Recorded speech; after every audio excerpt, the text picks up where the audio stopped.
16 heures, nous sommes mardi 22 décembre. Bienvenue à ce rendez-vous de la mi-journée. À la une de l'actualité, le président Macky Sall honoré par la CONFEMEN, la conférence des ministres de l'éducation des États et gouvernements de la francophonie récompense l'engagement du chef de l'État en faveur de l'éducation. Un diplôme de reconnaissance lui est décerné. Le président de son côté invite les acteurs éducatifs à relever le défi du numérique par l'enseignement des sciences. Le Sénégal se prépare à l'ouverture le 1er janvier prochain de la zone de libre-échange continentale africaine. La ZLECA fait un marché de 1,2 milliard de consommateurs, une hausse de 50% des échanges commerciaux attendus. À la veille du lancement, le Comité national des négociations commerciales s'est réuni pour harmoniser les propositions. À suite de notre série sur Noël, focus aujourd'hui sur la dinde très prisée pour le traditionnel repas de Noël. À quelques jours de la fête, ce n'est pas le grand rush chez les vendeurs de volailles. Nos équipes se sont rendues à Colobane et Tilène. RTS100, nouvelle édition. Mesdames, Messieurs, merci de nous rejoindre. Je vous le disais à l'instant, le président Macky Sall honoré par la conférence des ministres de l'éducation des États et gouvernements de la francophonie. Un diplôme de reconnaissance lui est décerné par la CONFEMEN et c'est pour saluer l'engagement justement du chef de l'État en faveur de l'éducation et surtout ses grandes réalisations dans ce secteur. De son côté, le chef de l'État invite les acteurs du système éducatif à relever le défi du numérique à travers la promotion de l'enseignement des sciences au primaire. Le président Macky Sall a été le parrain du 60e anniversaire de la CONFEMEN. Pape Biram Bikindiaye. C'est la reconnaissance de leadership adossée à une vision qui met en priorité l'éducation pour tous. Éducation de qualité pour bâtir une société du savoir apte à répondre aux défis d'un Sénégal émergent à l'horizon 2035. La CONFEMEN honore le président Macky Sall pour service rendu à l'éducation. Votre venue parmi nous témoigne, s'il en était encore besoin, de votre attachement à la promotion de l'éducation et de votre engagement en faveur de la francophonie. Dont la foulée, le président en exercice de la CONFEMEN, qui intervient par visioconférence depuis le Canada, salue les actions du président Macky Sall, grand artisan du renouveau du système éducatif sénégalais. En acceptant de parrainer les 60 ans de la CONFEMEN, le chef de l'État rend hommage au père fondateur de la francophonie. Il s'agit de renouveler notre hommage au président Léopold Sédar Senghor, artisan de la création de la CONFEMEN, et à tous les pionniers de la francophonie, ainsi qu'au président Abdou Diouf, ancien secrétaire général de la francophonie, mais aussi à mon prédécesseur, le président Abdoulaye Wade, qui ont tous joué des rôles, en tout cas dans la collaboration avec la CONFEMEN. Je voudrais donc, en ce moment précis, avoir une pensée pour eux. Cette célébration des 60 ans de la CONFEMEN intervient au moment où l'apprentissage des sciences doit prendre une nouvelle trajectoire. Au Sénégal, par exemple, le taux de bacheliers issus des filières scientifiques est jugé très faible. C'est pourquoi, sur la question des défis, aussi bien pour nos élèves, les apprenants, que pour nos enseignants, il urge que dans les évaluations, la question du numérique prenne toute sa place, que le numérique gouverne le monde aujourd'hui. Depuis le début de cette pandémie, nous avons pu voir l'importance du numérique dans le fonctionnement du monde. Or, qui dit numérique dit aussi un certain nombre de prérequis qui nécessitent que dans nos formations, nous puissions changer de paradigme, apprendre à compter, à maîtriser les chiffres dès le plus bas âge, c'est-à-dire dès le préscolaire, par un environnement qui permette ensuite aux primaires et aux secondaires d'avoir des élèves qui seront étudiants, où nous aurons tout à fait des pourcentages quand même plus ou moins équivalents entre le nombre de bacheliers scientifiques et le nombre de bacheliers non scientifiques, pour ne pas qualifier. Aujourd'hui, si je prends le cas du Sénégal, nous formons à peu près 73% des bacheliers ne sont pas scientifiques. Autrement dit, il n'y a que 23% de bacheliers scientifiques. Or, il faut prendre en fait le problème depuis la racine, depuis l'école primaire. Toujours dans le cadre du processus d'amélioration de la qualité de l'enseignement, Le président de la République, Macky Sall, souligne la nécessité d'accroître le nombre d'inspecteurs de l'éducation pour promouvoir un système éducatif performant. La formation des enseignants, des instituteurs, la formation des inspecteurs. Et je disais au ministre de l'Éducation, il faut augmenter le nombre d'inspecteurs dans nos établissements, dans nos départements. Et si le formateur n'a plus peur de l'inspection, il n'y a plus d'éducation. Donc il faut former en nombre suffisant les inspecteurs au niveau départemental, au niveau des académies. Et si l'enseignement supérieur n'arrive pas à vous les former, on vous donnera la possibilité de former vos inspecteurs. Donc c'est une invite vraiment pour que dans les évaluations, la question de la qualité aussi des formateurs soit au centre du débat, puisque autrement on va mettre les milliards que nous voulons sur l'éducation au niveau qualité et résultat, ça va être très très discutable. Ces préoccupations du président Macky Sall sont en droite ligne du rapport international 2019 de l'évaluation des programmes d'analyse des systèmes éducatifs de la Confémen, lancé ce jour. Au Sénégal, des progrès sont notés dans l'accès à l'éducation, avec notamment une augmentation de plus de 28% des enseignants, plus de 34% des salles de classe et 28% des écoles, ce qui aboutit à l'augmentation de 27% du nombre d'élèves. Mais il a fallu mettre les moyens et consacrer 25,6% du budget national à l'éducation, soit par ailleurs plus de 40% du budget de fonctionnement de l'État du Sénégal. La situation en Centrafrique attire également l'attention à moins d'une semaine de l'élection présidentielle. Elle est sous contrôle selon l'ONU après une offensive de groupes armés. Une coalition de l'opposition a exigé le report de l'élection présidentielle prévue ce 27 décembre. Anker Ndiaye confirme. Le représentant spécial du secrétaire général des Nations Unies en Centrafrique a donné les assurances en direct hier dans le JT de 20h. On l'écoute.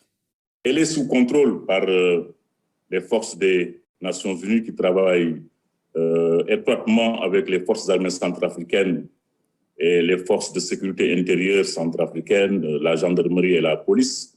Nous avons repoussé une offensive d'éléments armés le vendredi et tout le week-end. Aujourd'hui, ces éléments sont retranchés pour la plupart dans la brousse et nous assurons aujourd'hui le contrôle de cette partie du territoire centrafricain et qui a été l'objet de confrontations armées depuis vendredi. Donc, nous contrôlons tout à fait la situation au moment où je vous parle. Alors, les deux camps, opposition au pouvoir, s'accusent mutuellement d'être à l'origine de cette situation assez confuse. Votre sentiment par rapport à ça? Oui, vous savez, tout cela découle de l'invalidation par la Cour constitutionnelle de la candidature de l'ancien président François Bozizé, qui, comme vous savez, a dirigé la Centrafrique pendant 10 ans. Et avant cela, il était chef d'état-major des forces armées centrafricaines. Sa candidature n'a pas été validée par la Cour constitutionnelle pour des raisons bien précises avancées par la Cour, liées notamment à une question de moralité, parce qu'il fait l'objet d'un mandat d'arrêt et ensuite il fait l'objet également de sanctions des Nations Unies. Et je dirais pas seulement des Nations Unies d'ailleurs, parce qu'il fait l'objet d'une triple sanction. Sanctions des Nations Unies, donc du Conseil de sécurité, sanctions de l'Union européenne et sanctions des États-Unis d'Amérique. Donc sa candidature a été invalidée. Et comme vous le savez, les décisions de la Cour constitutionnelle, c'est des décisions qui ne sont pas susceptibles de recours et qui sont d'exécution immédiate. Donc il a contesté cette décision dans un premier temps. Ensuite, il a accepté de se ranger derrière la décision de la Cour et même à soutenir un candidat parmi sa coalition, la coalition qu'on appelle Coordination de l'opposition démocratique, COD 2020, que lui-même dirige. Mais par la suite, il est allé s'allier avec des groupes armés qui sont signataires de l'accord politique pour la paix et la réconciliation, l'accord du 6 février 2019, ce que nous n'avons pas compris. Nous avions pensé que dès lors qu'il a décidé de soutenir un candidat, qu'il allait rester dans le processus politique et non chercher à s'allier avec des groupes armés pour mener des actions de déstabilisation à travers le pays, bloquer le processus préparatoire des élections, bloquer la campagne, la saboter et ensuite empêcher les Centrafricains d'aller voter le 27 décembre. Donc, nous l'avons mis en garde à plusieurs reprises. Moi-même, je lui ai dépêché il y a 2 jours mon représentant à Bossangoa, dans la ville dans sa ville natale. Je lui ai dépêché un messager. Les Nations Unies et la communauté économique des États de l'Afrique centrale lui ont dépêché également, il y a une dizaine de jours, un messager pour l'appeler au calme, pour l'inviter à revenir au processus politique, mais il n'a pas entendu raison. Il a continué à mener des actions de déstabilisation et nous avons pris toutes les dispositions pour assurer la sécurité, rassurer les populations et faire en sorte que le processus électoral se poursuive jusqu'à son terme, c'est-à-dire le 27 décembre, le jour du vote pour la présidentielle et pour les législatives. Donc, nous avons la situation tout à fait sous contrôle. Vous pensez que les élections pourront se tenir ce 27 décembre? Nous tenons à ce que ces élections se tiennent le 27 décembre dans le respect des délais constitutionnels. Parce qu'il y a des délais constitutionnels. Il faut éviter toute transition politique. Le pays a connu une transition politique. Et c'est en 2015-2016 qu'il y a eu des élections présidentielles et législatives. Le président Alassane Ouattara a été élu, il termine son mandat. Il faut qu'on organise de nouvelles élections. Autrement, on risque d'entraîner le pays dans une situation politique chaotique, avec une nouvelle transition politique dont on ne sait pas exactement quel va être l'impact. Donc, c'est toute la communauté internationale qui se mobilise. Ce n'est pas seulement les Nations Unies. Nous avons rendu public hier notre groupe qu'on appelle le G5, qui regroupe les États-Unis d'Amérique, la France, la Russie, l'Union européenne, la communauté économique des États de l'Afrique centrale, l'Union africaine et les Nations Unies. Nous avons rendu public hier un communiqué conjoint pour exiger que les élections se tiennent le 27 et pour condamner les agissements de l'ancien président et appeler au calme et rassurer la population centrafricaine. Est-ce qu'il y a assez de moyens pour justement tenir ce scrutin, un dispositif? Est-ce qu'il est en place, le dispositif électoral? Mais tout à fait. Aujourd'hui, pratiquement, les cartes des électeurs sont en train d'être distribuées partout sur le territoire national. Tout le matériel électoral est en place grâce à l'appui logistique de la MINUSCA. Nous avons mis en place un plan intégré de sécurisation que nous déroulons en rapport avec le gouvernement centrafricain. Ce plan se déroule très bien sur le terrain, donc on ne voit pas de raison pour lesquelles les élections ne peuvent pas se tenir le 1er. Nous savons qu'il y a des forces politiques qui ne veulent pas des élections, qui veulent coûte que coûte engager le pays dans une nouvelle transition, et la communauté internationale s'y oppose. Le Conseil de sécurité des Nations Unies vient se réunir, et entre autres questions qu'il a abordées, figurait la situation en RCA. Certainement que le Conseil rendra public tout à l'heure une déclaration du Conseil de sécurité. Donc, nous sommes en état d'alerte maximale et nous lançons encore un appel à tous ceux qui tentent de saboter le processus électoral à revenir à la raison, parce qu'il faut que le peuple centrafricain s'exprime le 27 et choisisse ses dirigeants. Vous ne craignez pas un taux de participation faible? Tout est possible parce qu'il y a l'insécurité. Il y a aussi cette stratégie de répandre la peur et la panique au sein des populations pour empêcher que les populations aillent retirer leurs cartes. Le retrait des cartes a démarré depuis avant-hier, depuis le 19, et va se poursuivre jusqu'au 27, le jour du scrutin. Nous notons un certain engouement à Bangui, où les populations sont sorties massivement pour aller retirer leurs cartes. Également, dans beaucoup d'autres parties du territoire centrafricain, également, le retrait des cartes se poursuit. Il se peut que dans telle ou telle zone, que les populations aient peur de sortir, parce qu'il y a ces menaces des groupes armés de s'en prendre à tous ceux qui sortiront pour aller retirer leurs cartes ou aller s'exprimer le 27 décembre. Alors, certains médias... toutes les dispositions pour renforcer l'administration et rassurer les populations centrafricaines. Certains médias ont parlé de déploiement de soldats russes ou rwandais. Qu'en est-il exactement? Oui, c'est vrai. Nous avons été informés par le Rwanda et également par le gouvernement. Je viens d'une rencontre avec l'ambassadeur de Russie qui a confirmé effectivement que c'est à la suite d'une demande exprimée par le gouvernement centrafricain que la Russie a déployé des moyens pour appuyer les forces armées centrafricaines. Et le Rwanda également a fait de même avec des centaines d'éléments qui sont en train d'arriver. Moi-même, j'ai sollicité le Conseil de sécurité à travers le secrétaire des Nations Unies pour renforcer les moyens de la mission. Ma demande a été acceptée et est en train d'être examinée par le Conseil de sécurité. Certainement, dans les 48 heures ou 72 heures, j'aurai des moyens renforcés, des QRF et des moyens aériens qui nous permettent de pouvoir conduire nos opérations terrestres et d'assurer la sécurisation du processus électoral. Est-ce que le Sénégal pourrait offrir ses bons offices pour trouver une solution? Oui, le Sénégal est là-dedans déjà. Vous avez des forces sénégalaises qui sont engagées, la police et la gendarmerie. La police sénégalaise est dans le plan global de sécurisation des élections, surtout la police qui est à Bangui, et puis à Berberati aussi, une ville située à quelques 500-600 km de la capitale également. Nous avons également une FPU sénégalaise composée de gendarmes qui contribuent également à la sécurisation du processus électoral. Donc, le Sénégal est bien présent. Dans l'actualité également, le lancement en janvier prochain de la zone de libre-échange continentale africaine, la ZLECAf va couvrir un marché de 1,2 milliard de consommateurs. Une hausse de 50% des échanges commerciaux était également attendue dans cette expansion du commerce interafricain. En prélude au lancement de la ZLECAf, le Comité national des négociations commerciales internationales s'est réuni pour adopter des propositions en présence d'Aminata Somdiata, ministre du Commerce et des PME, Louis-Philippe Sagna. L'État, le secteur privé, la société civile, les médias et les associations de consommateurs prennent part à ces travaux. Tous partagent les informations sur les actions prévues pour la mise en œuvre de la zone de libre-échange continentale africaine. Conformément à la décision de nos chefs d'État et de gouvernement, il était légitime de les réunir, de faire le bilan à mi-parcours du résultat des négociations pour nous permettre de justement mieux préparer notre secteur privé, donc de leur permettre de faire les ajustements avant qu'on puisse ouvrir le marché à la concurrence. Cette initiative est perçue comme une aubaine par le secteur privé sénégalais.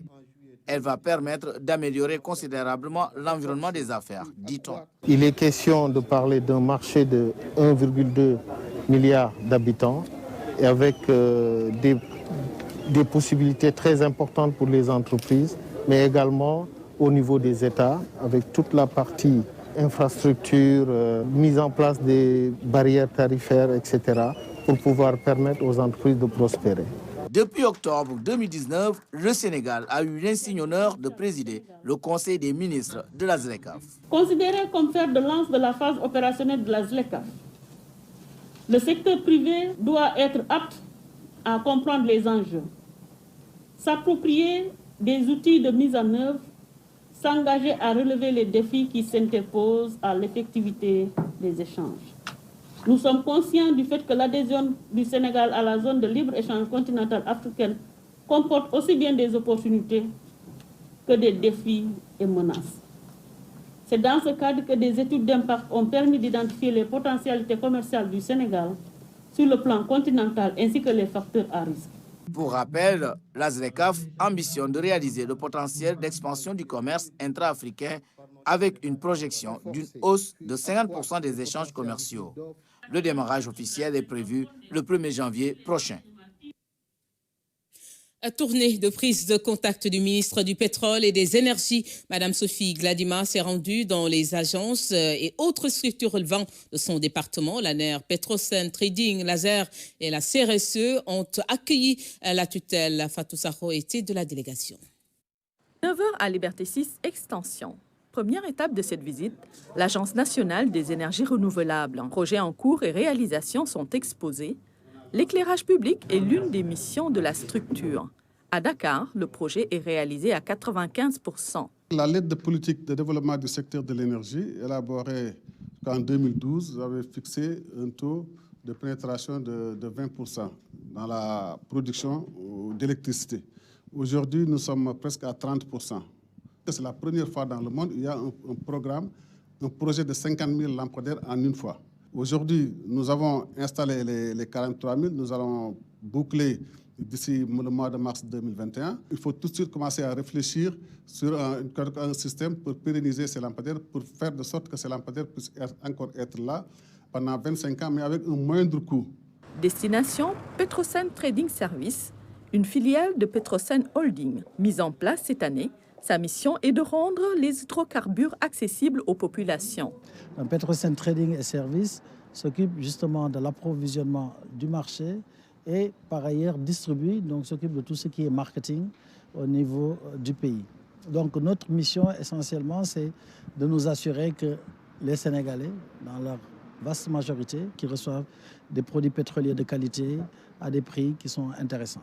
L'Agence sénégalaise d'électrification rurale recevra Mme Sophie Gladima aux environs de 12h. Ici, les objectifs sont atteints à plus de 50%, même si certains projets ont été mis en veilleuse cette année pour insuffisance de ressources. On est sur la bonne voie parce que j'ai vu des gens qui sont vraiment engagés et qui en veulent. Et c'est ça dont on a besoin par rapport au fast track pour arriver à de plan Sénégal émergent, surtout pour cette phase 2.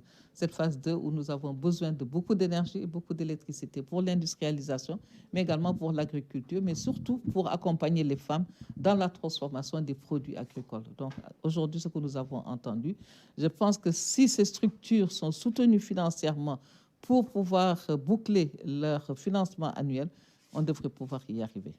La commission de régulation du secteur de l'électricité a été la dernière étape de cette première journée. Sensible à la condition des travailleurs, leur traitement salarial et leur environnement de travail a particulièrement retenu son attention. Quand je regarde Petrosen, ils sont bien lotis et ça se comprend parce qu'ils ont l'argent. Mais toutes les autres structures étatiques telles que l'ASER, ANER et la commission, je pense que quand même il faudrait peut-être qu'on les soutienne pour qu'ils soient dans de meilleures conditions parce que c'est des gens qui passent la journée dans ces locaux.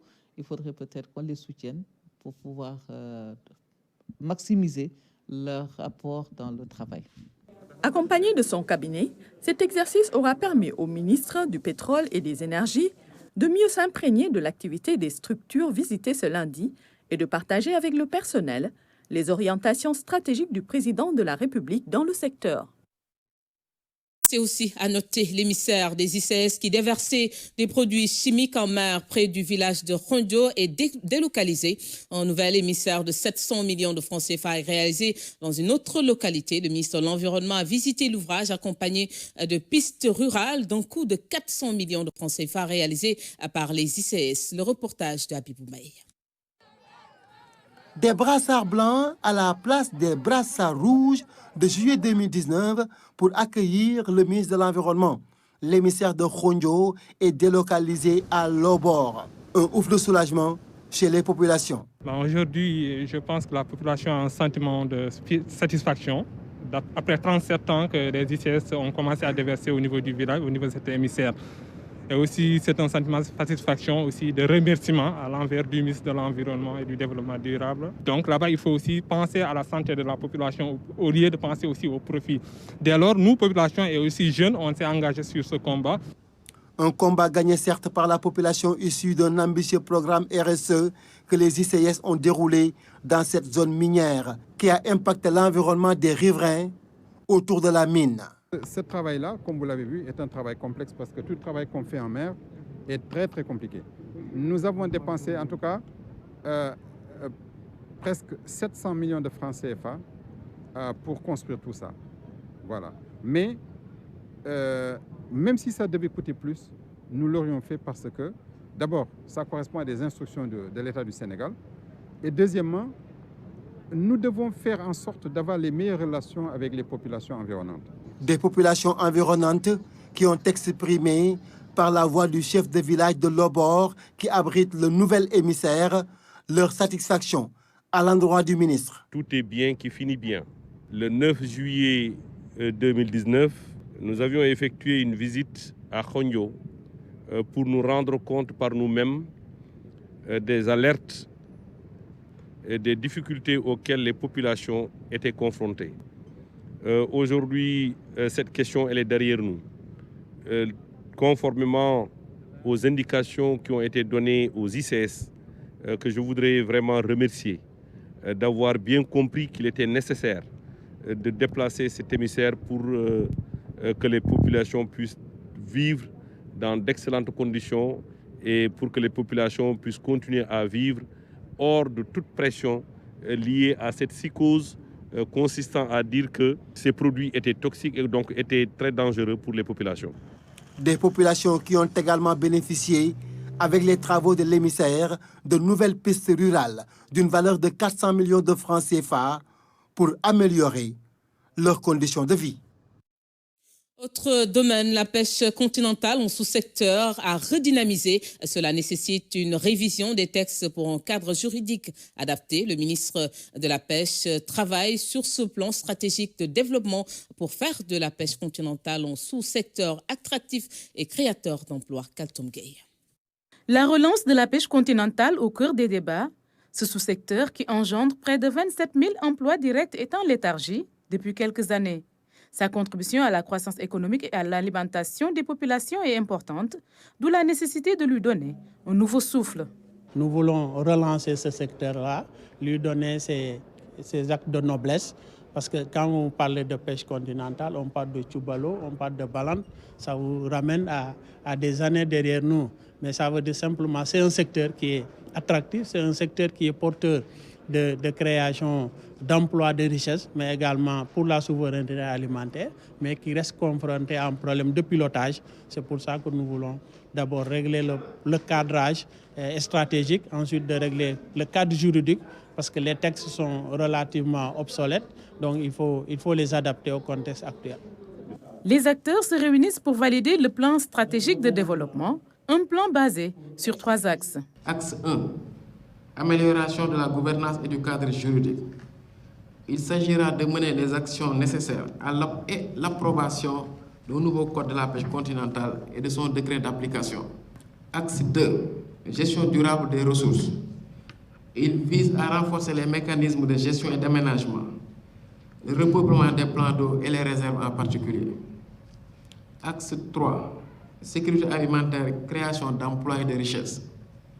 Cet axe a pour ambition de développer les chaînes de valeur autour de coopératives de producteurs et marailleurs, la création de kiosques pour mieux rendre disponible et accessible le poisson auprès des populations. La pêche continentale est pratiquée dans 9 régions sur les 14 et remplit des fonctions importantes pour les communautés à l'intérieur du pays. Ce nouveau plan d'action pourra donc redynamiser ce secteur porteur. C'est bientôt Noël et l'on fait des emplettes pour le repas de fête au menu, de la belle volaille, du poulet ou de la dinde. En tout cas, le marché de la volaille reste ouvert. Le reportage à Tilène et à Koloban de Ndeye Koumbanyaye. Il est environ 12 heures à Koloban. Moustapha Mbaye est bien assis sur sa chaise en attendant de potentiels clients. Vendeur de volaille depuis plusieurs années, il a aménagé un espace où il vend des dindes, des oies et des canards à des prix divers. J'ai 3 catégories de dindes que je vends entre 15 000, 20 000 et 25 000 francs CFA. La paire d'oies est à 125 000 ou 70 000 francs CFA. Mais cette année, il n'a pas vu beaucoup de clients. Situation qu'il impute à la pandémie de Covid-19. Pour les canards, les prix varient entre 10 000 et 12 000 francs CFA. Nous avons un grand stock de volailles, mais les clients ne viennent pas. Les années passées, on faisait un bon chiffre d'affaires. Mais en 2020, c'est différent. Au marché de Tilène, il règne une grande animation. Les va-et-vient sont constants et les marchandages vont bon train. Nous préparons la fête de Noël. Nous sommes venus donc chercher les dindes. Et par rapport aux autres années, on a eu une plus grande dinde. Donc le prix aussi a augmenté. Donc on a eu une dinde à 27 000 de 8 kilos. Le vendeur trouvé ici ne se plaint pas, même s'il reconnaît qu'il n'y a pas pour le moment beaucoup d'affluence comparé aux années précédentes. Les clients étaient plus nombreux les années précédentes, mais on en voit tous les jours quand même. On ne se plaint pas. Les étrangers sont nos plus grands clients. Ils achètent beaucoup plus de dindes que les Sénégalais. Les poulets ne sont pas en reste, mais les clients préfèrent plus les dindes en cette période. Les vendeurs de volailles espèrent toutefois qu'il y aura une plus grande affluence d'ici quelques jours, ce qui leur permettrait de clôturer l'année 2020 en beauté, malgré la pandémie de Covid-19 qui secoue le monde. Covid-19, justement, 66 nouveaux cas ce mardi, dont 44 issus de la transmission communautaire. Sur les 953 tests réalisés, 30 patients testés négatifs et 28 dans un état grave. Les chiffres du jour avec le docteur Elhadji Mamadou Ndiaye. Sur 953 tests réalisés, 66 sont revenus positifs, soit un taux de positivité de 6,93%. Les cas positifs sont répartis comme suit.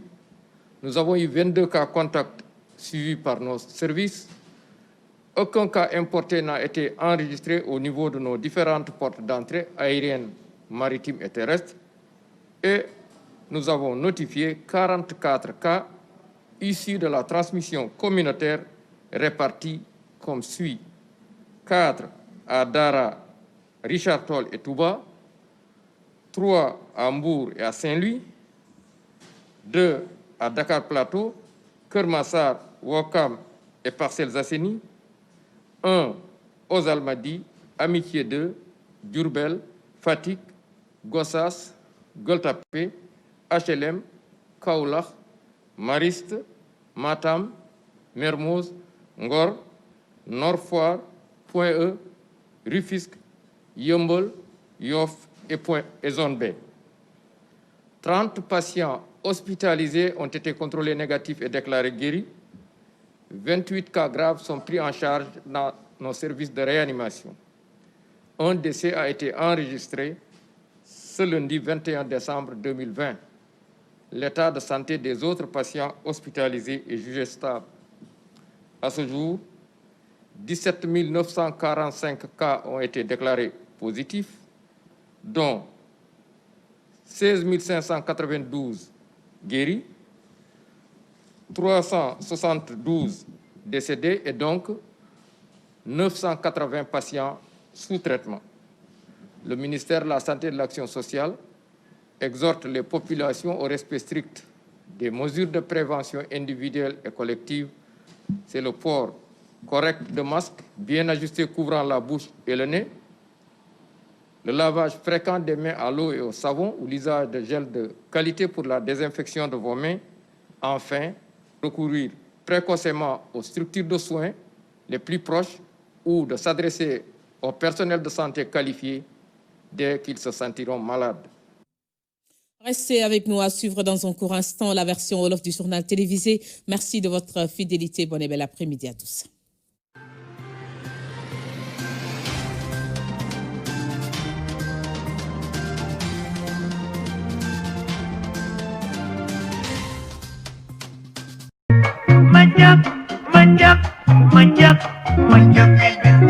La radiodiffusion télévision sénégalaise et les ateliers du Sahel lancent simultanément les travaux du musée de la RTS et le projet RTS Art. 2 concepts pour une seule ambition. Articuler l'œuvre d'art et la mémoire de l'audiovisuel à la philosophie du travail sain dans un espace sain. Ce mardi 29 décembre, célébrons ensemble l'art, le travail et l'espace.